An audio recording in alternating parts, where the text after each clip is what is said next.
প্রিয় শিক্ষকবৃন্দ, অতিথিবৃন্দ এবং প্রিয় সহপাঠীরা ও ছোট ভাই বোনেরা, সবাইকে জানাই আমার সালাম। আসসালামু আলাইকুম।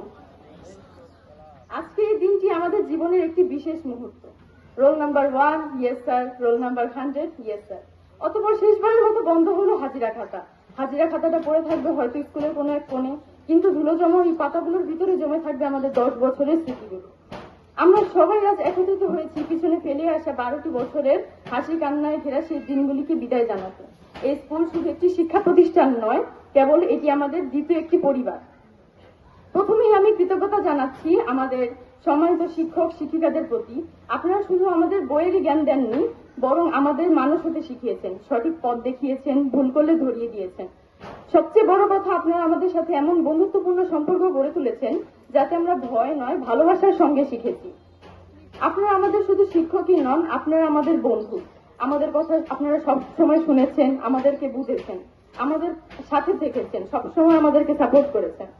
আমাদের বুঝার কারণে আপনাদের এই অবদান আমরা কখনোই ভুলবো না।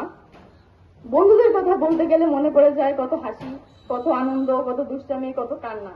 পরীক্ষার আগে প্যানিক করা, ফলাফলের পর একসাথে হাসা বা একসাথে কাঁদা, সবই আজ স্মৃতির অ্যালবামে জায়গা করে নিচ্ছে।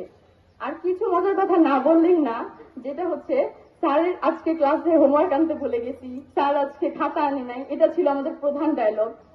বা লাস্ট বেঞ্চে সেই ছোটখাটো সিক্রেট মিটিং গুলা, আদৌ কি সেগুলো ভোলা যাবে? আজ আমরা বিদায় নিচ্ছি, তবে কিন্তু আমাদের স্মৃতিগুলো এখানেই রয়ে যাবে।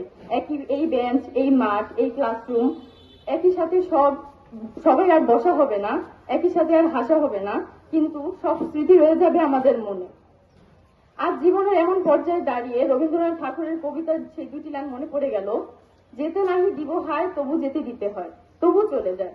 জীবনে আপনারা সবশেষে আপনাদের কাছে দোয়া চাই, যেন জীবনে ভালো কিছু করতে পারি, আমার স্কুলের নাম উজ্জ্বল করতে পারি। আপনারা সবসময় আমাদের জন্য দোয়া রাখবেন।